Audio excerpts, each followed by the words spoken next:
El mundo construido por el escritor J.R.R. Tolkien e interpretado por el director Peter Jackson ha logrado fascinar desde el más joven lector o espectador hasta el más curtido en los universos de fantasía medieval. Pero las personas curiosas siempre queremos conocer qué se esconde detrás de sus páginas, del rodaje o incluso en la mente de sus creadores. Hoy, en Imperator TV, veremos 8 curiosidades de la trilogía del Señor de los Anillos. ¿Comenzamos?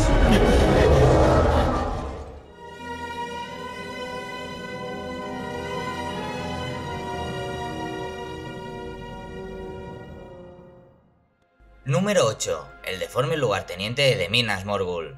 En los libros escritos por Tolkien en ningún momento se especifica a qué raza pertenece Godmog, la mano derecha del rey brujo en El Retorno del Rey. Entre sus fans se barajaban diferentes hipótesis que iban desde un orco a un Nazgûl o un Dúnedain como Aragorn. De entre todas ellas, Peter Jackson eligió la primera opción para sus películas. Fue interpretado por el maorí Lawrence Makware, quien también dio vida en la Comunidad del Anillo a Lurtz, el despiadado líder de los Uruk-hai que acaba con Boromir. Adiós. Además, a lo largo de la trilogía fue el terrorífico Rey Brujo, al cual le aportaba la voz el inigualable Andy Serkis, el mismo que dobla e interpreta a Gollum. You're a liar and a thief. No. Murderer. Y en El Hobbit a Bolgo, el hijo de Azog el Profanador. Peter Jackson quería darle una clara distinción de los demás orcos, por lo que eligió darle un aspecto deformado, inspirándose en el inglés Joseph Merrick, conocido popularmente como el Hombre Elefante.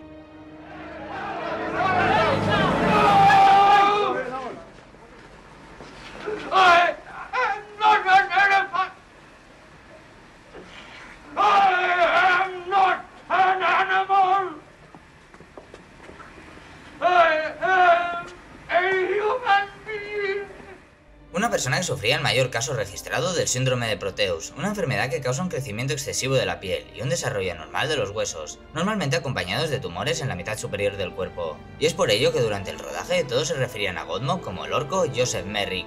La edad de los hombres termina. El tiempo del orco ha llegado. Número 7. La locura de Denethor. Tras la desaparición de Arnur, el último rey de Gondor, hasta la coronación de Aragorn II, los senescales, la mano derecha de los monarcas, gobernaron la nación hasta el retorno del rey. En la trilogía cinematográfica, así como en los libros en los que se inspiraron, conocemos en ese rol a Denethor II, interpretado por el australiano John Noble. Nos presentan a Denethor como un hombre sombrío, pero a diferencia de las novelas donde sigue manteniendo cierta cordura y nobleza, Peter Jackson quiso hacerlo completamente irracional y sumido en una desesperación permanente. Pues tanto en las películas como en las obras de Tolkien, el senescal emplea el Palantir para vigilar al Señor Oscuro, pero su afán por superarlo le desgastó en gran manera y al igual que hizo con Aragorn cuando se rebeló ante Sauron, el enemigo de los pueblos libres jugó con su mente y le enseñó sus más profundos temores. ¿Crees que los ojos de la Torre Blanca no ven nada? Con tu mano siniestra me usarías como escudo frente a Mordor, mientras tu diestra intentaría suplantarme. Ha llegado a mis oídos ese tal Aragorn, hijo de Arathorn, y te digo desde ahora que no rendiré pleitesía a ese montaraz del norte. Número 6. Gondor y Rohan. Como filólogo y profesor de anglosajón, lengua y literatura inglesa en la Universidad de Oxford, Tolkien era un ávido estudioso de los idiomas, conociendo más de 15, entre ellos inglés, latín, francés, alemán, inglés antiguo, finés, gótico, griego, italiano, noruego antiguo, español, galés y galés medieval. Así como también estaba familiarizado con esperanto, danés, neerlandés, lombardo, noruego, ruso, serbio, sueco y eslovaco.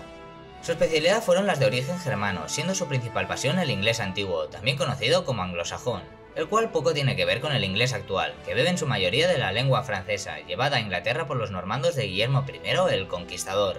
La lengua anglosajona llegó a la isla de mano de los pueblos germanos conocidos como anglos y sajones en el siglo V de nuestra era, en pleno periodo de las grandes migraciones, las cuales ayudaron a la caída del para entonces inestable Imperio Romano de Occidente. Pero bueno, que nos vamos del tema, la cuestión es que Tolkien se inspiró en los anglos y los sajones para crear a los hombres del oeste, los Rohirrim y los gondorianos. Jackson quiso transmitir ese aire germano a los Rohirrim, haciéndoles vestir como auténticos sajones. Por el contrario, los hombres de Gondor visten con más nobleza, uniendo las armaduras de placas de corte medieval europea con un aire élfico. Pues recordemos que ellos eran Dúnedain, descendientes de Númenor. Pudiera llegar el día en que el valor de los hombres decayera, en que olvidáramos a nuestros compañeros y se rompieran los lazos de nuestra comunidad. Pero hoy no es ese día. En que una hora de lobos y escudos rotos rubricaran la consumación de la edad de los hombres. Pero hoy no es ese día.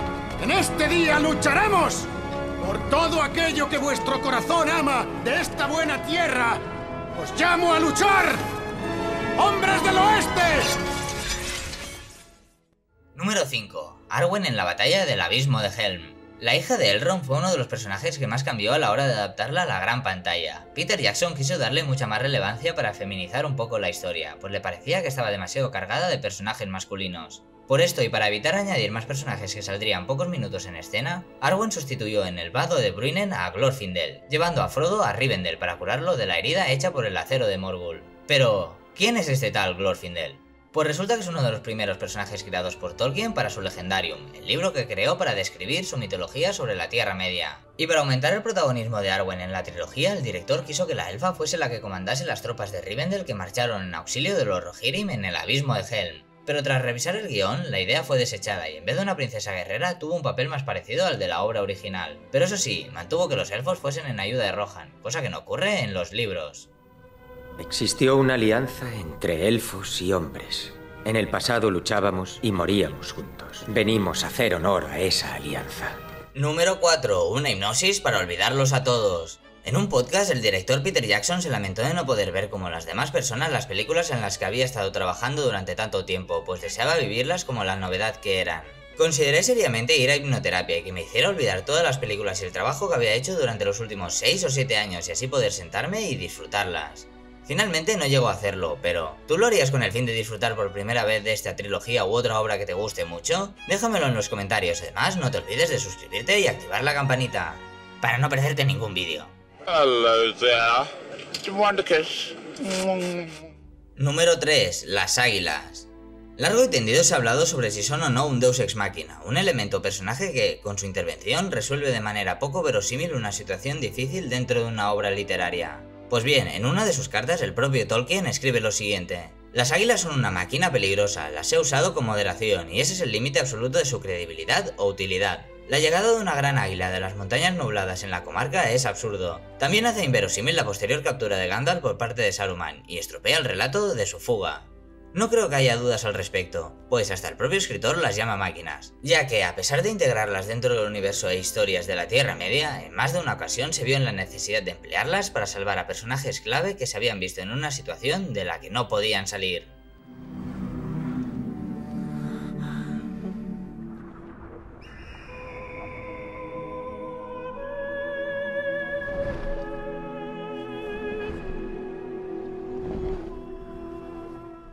Número 2. Veterano de guerra. Nacido el 3 de enero de 1892, a la edad de 20 años se alistó en el ejército británico para luchar en la entonces conocida como Gran Guerra, pero que posteriormente fue rebautizada como Primera Guerra Mundial. Fue enviado a Francia como oficial de comunicaciones, rango que detestó, pues en sus propias palabras, el trabajo más impropio de cualquier hombre es mandar a otros hombres, ni uno entre 1.000.000 es apto para ello, y menos los que buscan la oportunidad. A pesar de todo, comandó a sus hombres en la batalla de Somme, uno de los enfrentamientos más largos y sangrientos de este conflicto, que llegó a consumir más de 1.000.000 de bajas entre ambos bandos. Tras varios meses en este frente, el 27 de octubre se vio afectado por la denominada fiebre de trincheras, una enfermedad transmitida por piojos y que muy rara vez resulta mortal. Entre sus síntomas más comunes se encuentra dolor en las piernas y un periodo de fiebre de 5 días, de ahí que también sea conocida como la fiebre de los 5 días. Fue llevado a Inglaterra para recuperarse y en ese momento empezó a trabajar en un cuento titulado La caída de Gondolin, siendo uno de sus personajes clave el elfo Glorfindel, al cual vimos en el puesto número 5. Gracias a esa fiebre pasajera, Tolkien empezó a idear el mundo que más adelante sería conocido como la Tierra Media. Mucho tiempo después hablaría con sus hijos de los horrores de la guerra, recordaba el primer asalto alemán con gas, la siniestra tranquilidad después de un bombardeo y los agudos chillidos de los proyectiles, que podrían verse como metáforas de los terroríficos aullidos de los Nazgûl.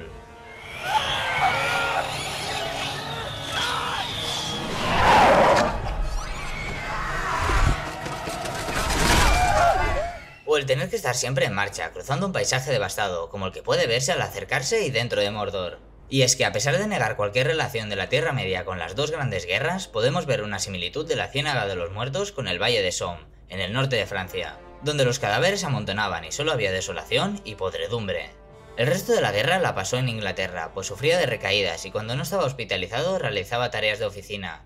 Durante el conflicto, muchos de sus más queridos amigos murieron, así como gran parte de sus compañeros de batallón, cosa que comprensiblemente lo marcó de por vida y forjó su estilo literario, donde las atrocidades de la guerra son palpables. Número 1. El regreso a la comarca. Y en el último puesto vamos a ver cómo, a pesar de negar tener referencias o parecidos con lo sufrido en Francia, Tolkien, de forma consciente o no, trasladó muchos de sus pesares. Un ejemplo de ello es el regreso a la comarca de los 4 hobbits, y en especial Frodo, quien en ese punto de la historia es un claro reflejo suyo. ¿Cómo seguir adelante cuando en tu corazón empiezas a entender que no hay regreso posible, que hay cosas que el tiempo no puede enmendar, aquellas que hieren muy dentro, que dejan cicatriz? La herida hecha por los Nazgûl a Frodo en lo alto de Amon Sul no es más que una referencia al dolor tanto físico como mental que causan las personas una desgracia como la guerra, y sobre todo la sensación de no pertenecer ya a ese lugar.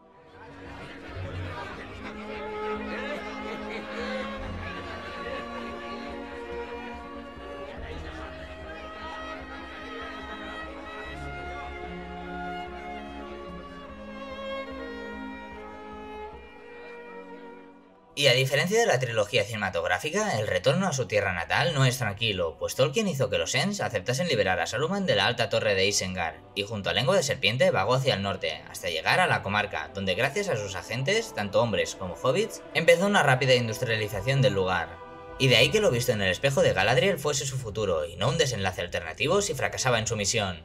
Así pues, tras destruir el Anillo Único, Frodo y los demás tuvieron que realizar una última batalla, esta vez por su hogar. Lideraron una rebelión que acabó con la tiranía del antiguo Mago Blanco, pero no fue su fin, pues Frodo le perdonó la vida y le dejó ir, pero su maltrato hacia Grima le acabó granjeando su odio y que finalmente lo apuñalase, como sí pudimos ver en la película del Retorno del Rey. La vuelta a un hogar donde todavía se habían de librar luchas fue un símil de Tolkien para plasmar que aún abandonando el campo de batalla, los soldados que regresaban a sus casas debían hacer frente a sus fantasmas de la guerra.